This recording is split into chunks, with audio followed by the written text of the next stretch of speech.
If you would, turn to 2 Corinthians chapter 12. You may want to put your ribbon there. 2 Corinthians 12, we'll be coming back to this text more than once.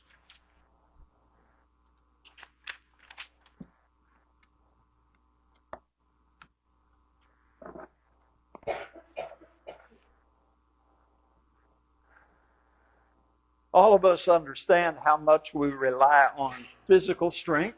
It's absolutely a necessity to getting around in life. You need it to get out of a chair. You need it if you want to go shopping.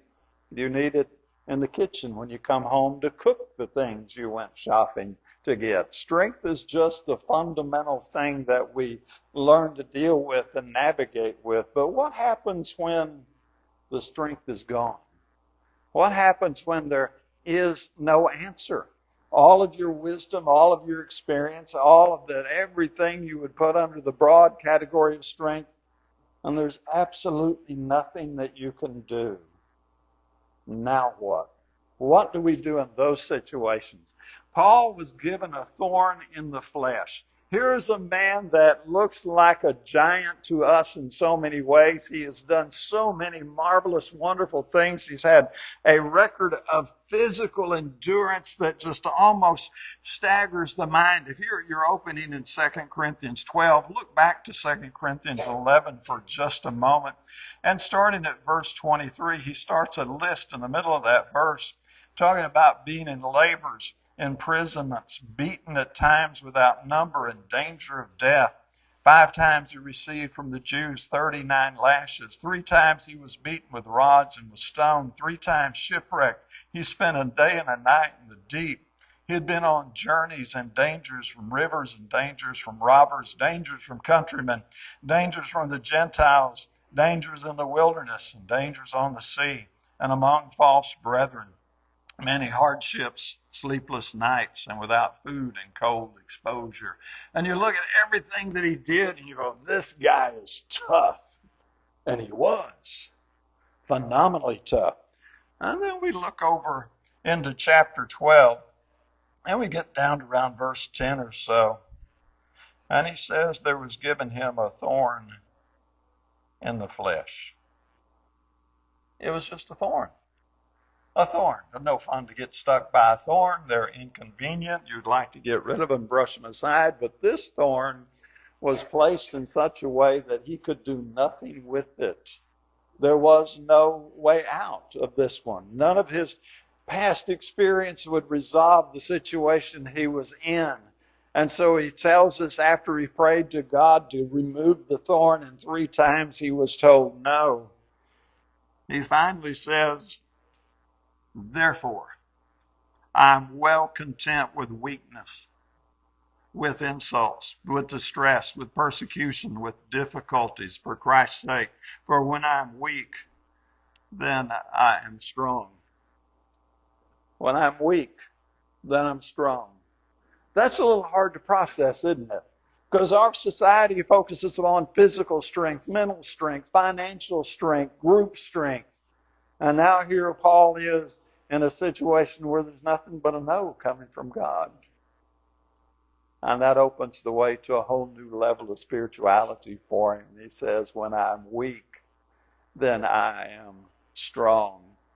So the thorn in the flesh, it was actually his blessing. It was actually his gateway to a higher spirituality. It was not an obstacle, but it was an opportunity. And you and I need to ponder and think. There are times in our lives where we face situations, there is nothing we can do. We like to think when we think about health that the medical establishment knows so much. Well, the medical establishment knows a whole lot more than they did 200 years ago. But if you're staking your future on the medical establishment, you've made a bad choice right there. We would like to think we're financially sound and there could never be another Great Depression. Don't you bank on it. We'd like to think that our friends are in our corner and they've got our back. But sometimes they don't. What if the thorn What if the thing that we want God to keep out of our life is actually the blessing? It's actually the doorway. It's the opportunity where He says, I've been trying to get you onto higher ground. You know, we'll sing it in the auditorium. I'm pressing on the upward way. New heights I'm gaining day by day. Still praying as I onward bound. Lord, plant my feet on higher ground. And the moment He opens that door, we go, oh, not that way, Lord. That's not the way I wanted to go. But the way to upward ground is an upward struggle. It's a battle. It's a climb. We have to work for it. Or we stay right where we're at. What if the thorn that you're bemoaning right now at this point in your life, whatever that thorn may be, is actually the blessing God's trying to give you and to open your eyes to a whole new level of spirituality? This is kind of what I want to talk about this morning. And Paul is going to be our main character in all of this. We go from control to weakness. Again, Paul, phenomenal character, so much behind him. But he says, because of the surpassing greatness of the revelations, there's all his success, things that we would like to know. Don't you know when he said he knew a man who got caught up to the third heaven? Wouldn't you like more of that story? Then he says, for this reason, to keep me from exalting myself, there was given me a thorn in the flesh, a messenger of Satan to torment me, to keep me from exalting myself. Now we know exactly the purpose this thorn is supposed to serve in Paul's life because he said it right there. It was to keep his pride in check, to keep him from exalting himself. It was to keep him from thinking, oh, I must be better than other people because look at all of the things I have in my past on my list. Look at everything I've done. I'm special. The very purpose of that thorn was to go, I don't want you to rely on your physical strength. I want you relying on God. So it turns to be a counterweight. A lot of blessings on one side, but blessings can go to your head. God gives him something on the other side that says, let me show you the limit of all these blessings. In a sense, God says, and I'm totally paraphrasing and ad-libbing, Paul, I don't want to lose you. I'd rather you suffer through this struggle in humility and trust me than to get all swelled up in your head and prideful and walk away from me. God intends good. Thorns are part of the plan.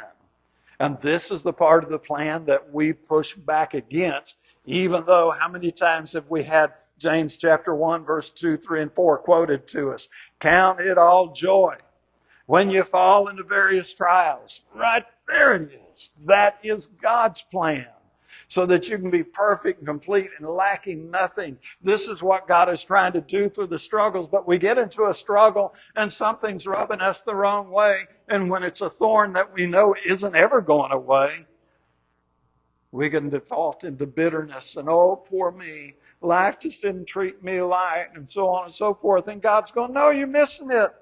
This is the doorway you've been praying for. This is the gate that's opened up. This is the way to higher ground. Spiritual higher ground. Isaiah 40. We'll use verse 29.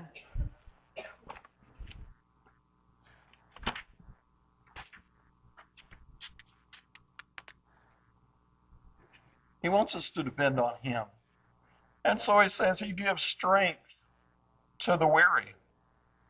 Unto him who lacks might, he increases in power. Though youths grow weary and tired, and vigorous young men stumble badly, yet those who wait on the Lord will gain new strength. They will mount up with wings like eagles. They will run and not get tired. They will walk and not become weary. What's God trying to do? He's training us. He's teaching us. He's trying to give us new strength beyond the physical. The challenge for us is though we have our five senses, and we do have our five senses, and we focus on those five senses because those are the only senses we know how to use. And those are all intensely connected with the physical. And yet we are spiritual beings in a physical body, and there's a higher plane, there's a higher level. And so he's trying to get us to think outside the box, so to speak, outside the tent of flesh. You know, we sing this robe of flesh I'll drop and rise to seize the everlasting prize. Amen. What am I when I drop this robe of flesh? There's a deep thought. So Jacob wrestled with God, wrestled all night with God. Finally, there was the touch in the thigh and the touch in the hip, and he went away limping. But yet that thorn that was in his flesh that never went away was really an opportunity. What if he had not wrestled with God? Would he become the Israel that we know him to be? Would he become the father of the nations that he'd become? That's all speculative, but it's something to think about. The thorn, it's not evidence of his absence. The thorn is evidence of his presence. And if we think the thorn is evidence of his absence, then probably the problem is within us. We have a saying, if God's not close to you, who moved away? God didn't leave you, you left God. So if the pain is an evidence of his absence, then I'm not thinking right anymore. I'm not doing something right, because the Bible does not say that difficulties in life are the evidence of God's absence. In fact, James chapter 1, verse 2 through 4 says exactly the opposite. Paul said he learned to take pleasure in his weakness. There's a whole new way of thinking going on here. In Romans 2, when he says, be transformed by the renewing of your mind, that's a whole different way of thinking, isn't it? But that's what we do as disciples of Christ. The thorn is not the enemy. Is the thorn uncomfortable? Amen. Does the thorn hurt? Absolutely. Do you want the thorn to go away? Just like Paul did. Prayed for it to go 3 times. And then he finally got the message through. No, God's got a different plan here. This isn't going away. That's the hard path to travel, isn't it? That's straight and narrow road. So, you can despise the thorn, or you can trust God. We make jokes all the time, those of us who are getting older. This getting older just ain't what it was cranked up to be, was it? Man, when I was Archer's age and I looked at the adults, I thought, man, I can't wait till I get to be 21, 25, 30. Let me tell you what I'm going to do. Now I got way on down the road, and let me tell you what I can't do. But in a little conversation between a sermon and Bible class, I believe it was Brother Dave that said, as we were talking about the body not being what it used to be, don't it make you want to go home? And don't it? You start hurting, you start aching, and things start not working like they used to. And you know there's a new body coming on the other side of the resurrection. You know there's a heavenly home where there's no more death. And you're starting to think, that's looking pretty good. What I'm telling you is the thorn of old age has a purpose. It starts to transform our mind and make us think different. If you get stuck here in this body indefinitely and it keeps slowly degrading, as it will, at what point would you go, enough's enough? Let me come home, Father. I can't drag this old bag of bones around anymore. It's teaching. The thorn is not to be despised, but rather we learn to trust God knows exactly what He's doing. Even if I don't understand it all, I'm going to trust God's got this. So we go from all of the victories to contentment and receiving and accepting the thorn. The prayer's not about getting my way. Now, anything you want to pray about, you pray about. Not trying to put any boundaries on your prayer. Philippians 4:6, he said, in everything, by prayer and supplication, with thanksgiving, let your requests be made known to God. So if it's on your heart, you pray about it. Paul did. But eventually you're going to get the answer. And when God says no, you're going to go, okay, Lord, I'm going to learn to take my comfort in weakness. Let's go back to 2 Corinthians 12 for just a second, verse 9. And he said to me, my grace is sufficient for you, for power is perfected in weakness. Most gladly, therefore, I will rather boast about my weakness, so that the power of Christ may dwell in me. What we're getting are blessings through the problem. Blessings in the problem. In the motivational community, they say the most dangerous place you can be and stay is your comfort zone. The way they normally say it is you will die in your comfort zone. You don't want to be there.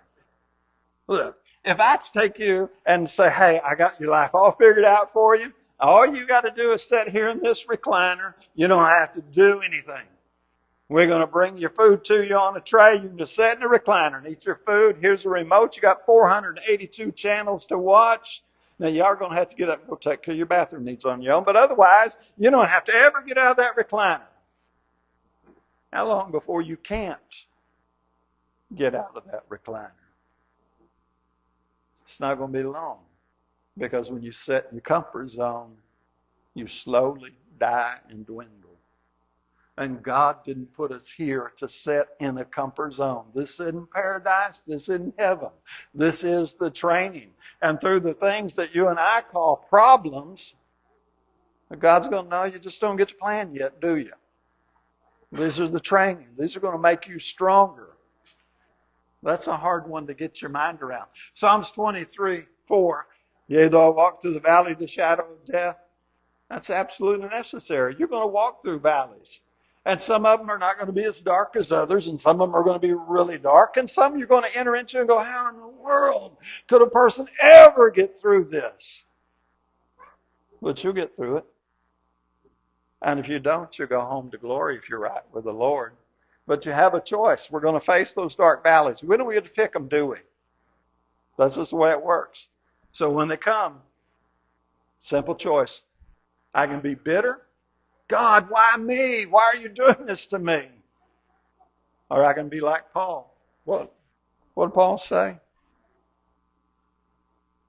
I am well content with weakness, insults, distress, persecutions, and difficulties for Christ's sake. For when I am weak, then I am strong. That is something you're going to learn. Philippians 4:11-13, that's where Paul said, I've learned in whatever situation I am to be content. He said he knew how to abound, have abundance, and be content. He knew how to be in need and hungry and be content. In verse 13, you all know that one. I can do all things through Christ who strengthens me. This idea of finding victory in contentment is learning to do it. Which means you're just going to have to sit down in your quiet times or with whoever you have your discussions with and talk your way through some of these. How in the world could God be blessing me through this situation? Because my flesh is going to resist and my flesh is going to push back and my flesh is going to say, there is no way that this situation could ever be a blessing. And 6 months or a year later, I wouldn't be surprised to hear you say, that's the best thing that ever happened in my life. And if I hadn't have gone through that, I would not have learned this and this and this and this. It was a painful lesson, I agree. But we learn to be content. So we sing the song, I Surrender All. Pretty simple song. That's basically what we sing. All to Him, I surrender all. That's unconditional.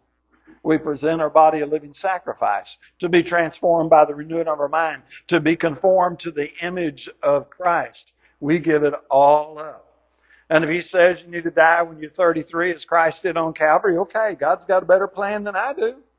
Maybe He's going to let you live to be 63, 93, 103. I don't know, but whatever His plan is for you and your situation, it's the absolute best plan there is. I'm just going to surrender to it. Lord, you lead, I'll follow. And one of these days, You'll lead us on through the pearly gate and so on and so forth. So what thorn are you asking God to remove from your life? We all usually have them, some different stages of life. I don't know if you're going through it right now or not, but it's a very common thing. There's stuff in our life we want changed. What if that very thing you're asking God to take out of your life is the very thing He's trying to use to get you on up the spiritual way? It's a tough thought, isn't it? No, it couldn't be that. Yes, it could. It was Paul's thorn in the flesh. Why couldn't it be your thorn in the flesh? Then we learned to look at invisible strength. Visible strength's really appealing.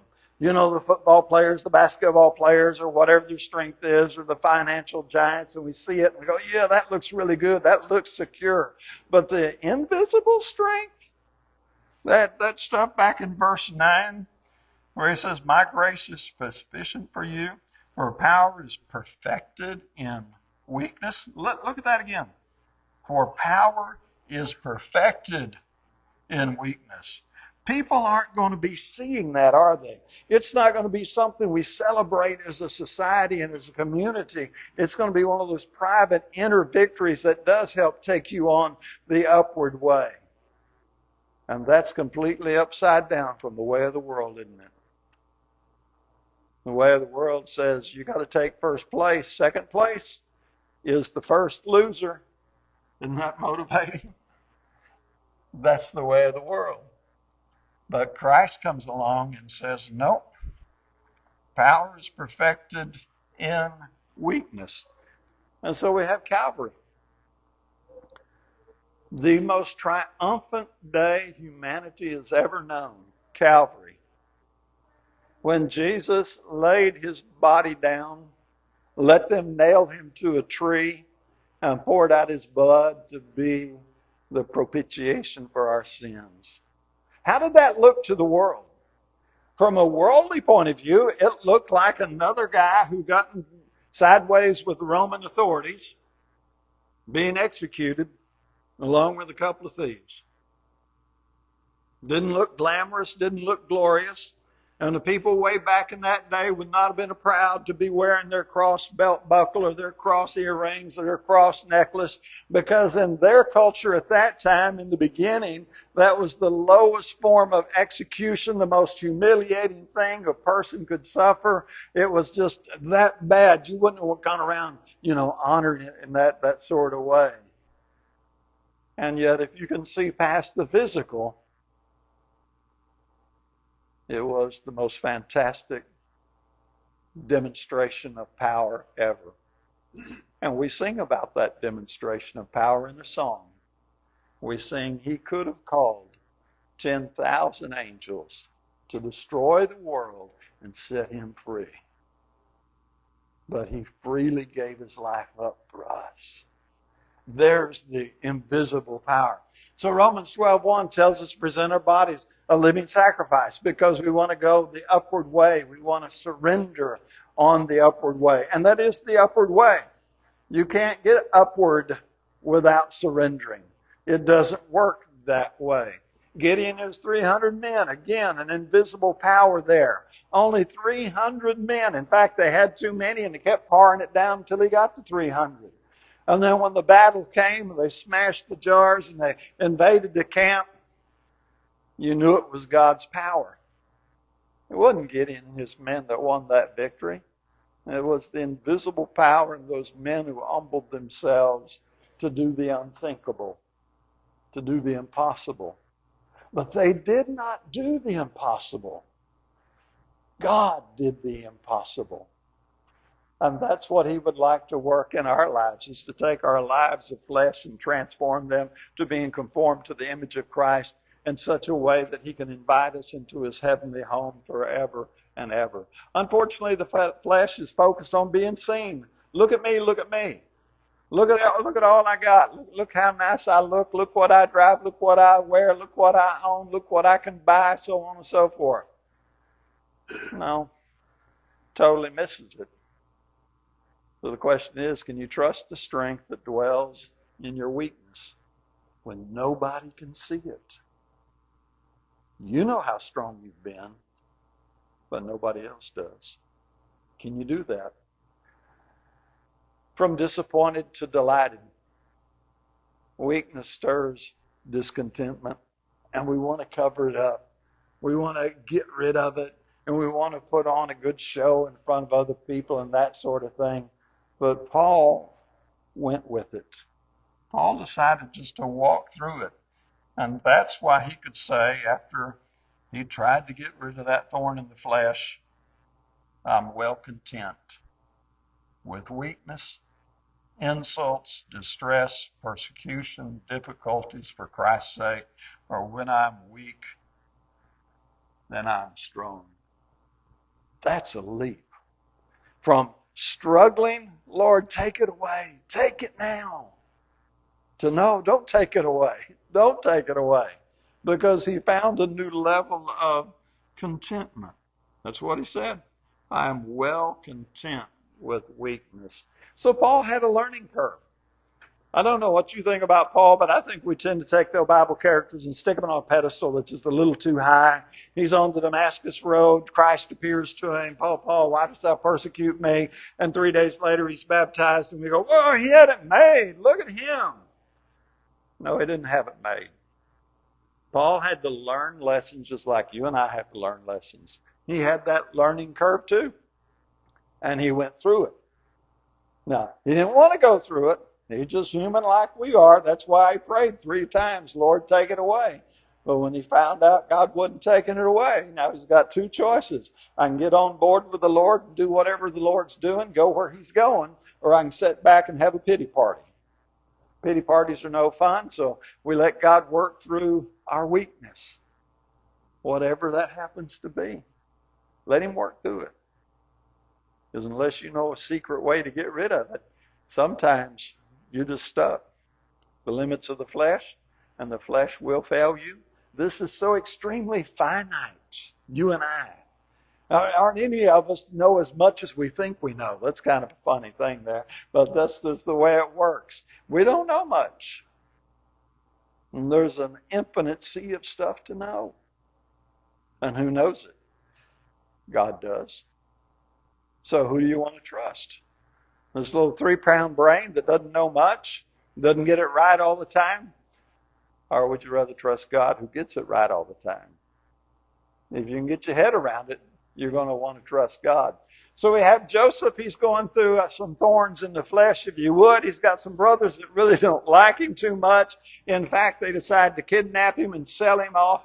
And they sell him away, and he ends up down at Potiphar's house, and he runs into another problem, Potiphar's wife. And he ends up in prison. Now, I don't know how you want to count that, but I'm going to count that as 3 separate thorns. You count it however you want. And he's in prison, and then he does the dream interpretation thing and says, you remember me when you get out of here, and whoops, forgot again. Till Pharaoh has his dream. Now, all of those thorns were preparing Joseph for a future he could not see coming. And when we get on down to about Genesis 50, he says to his brothers, you meant it for evil. God meant it for good. And it certainly worked out good for Joseph.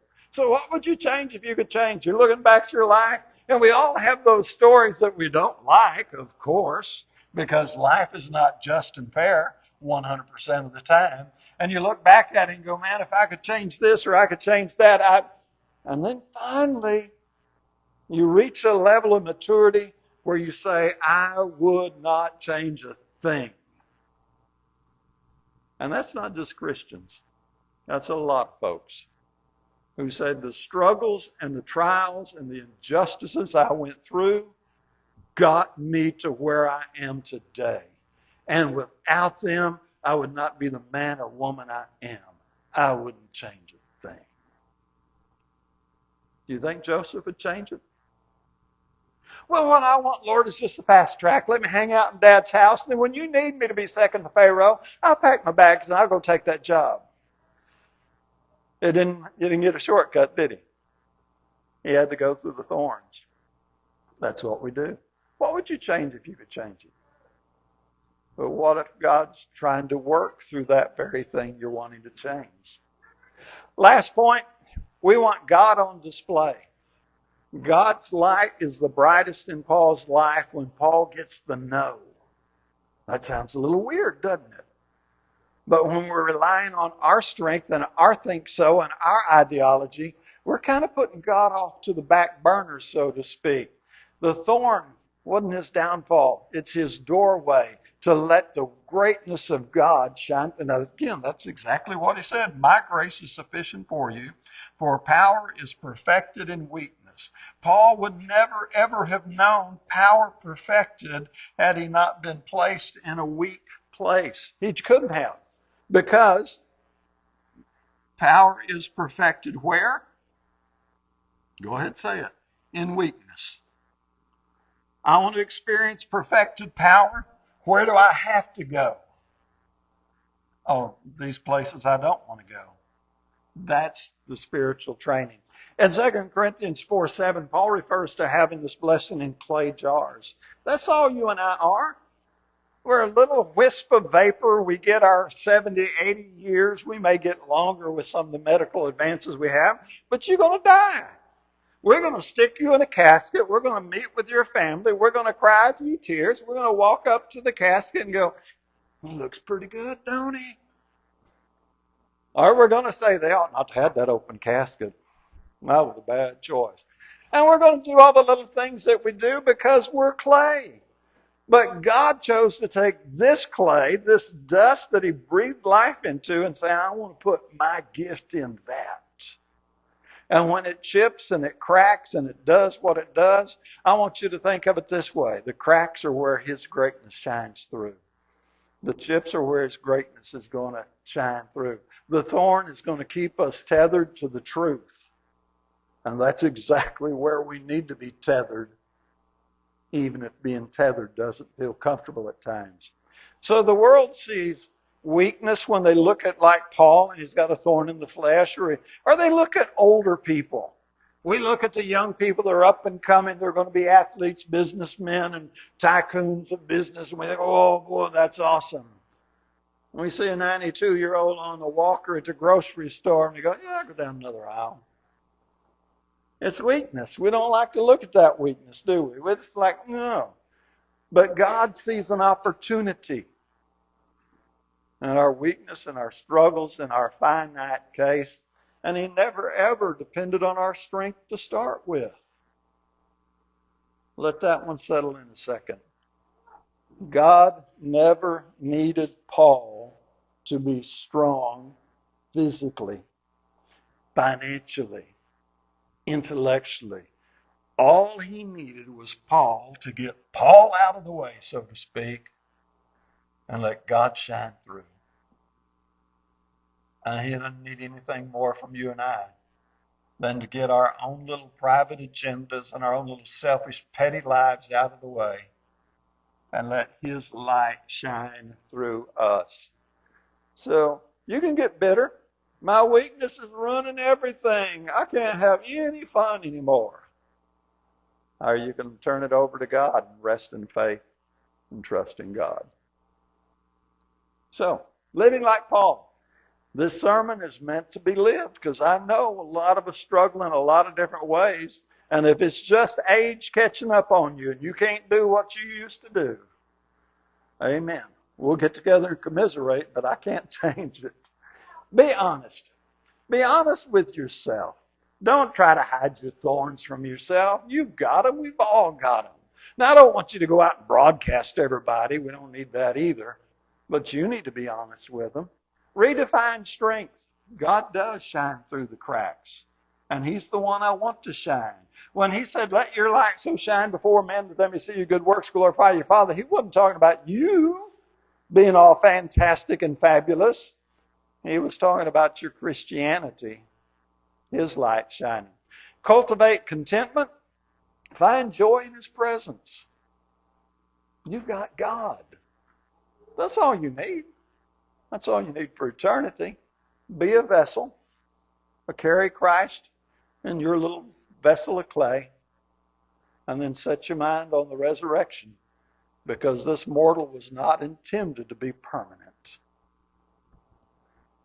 You were intended to die. You were intended to put off this robe of flesh. You're intended by God's design to put off this tent and step before the judgment seat of Christ. So I want to leave you with this thought. What if the thorn is the doorway?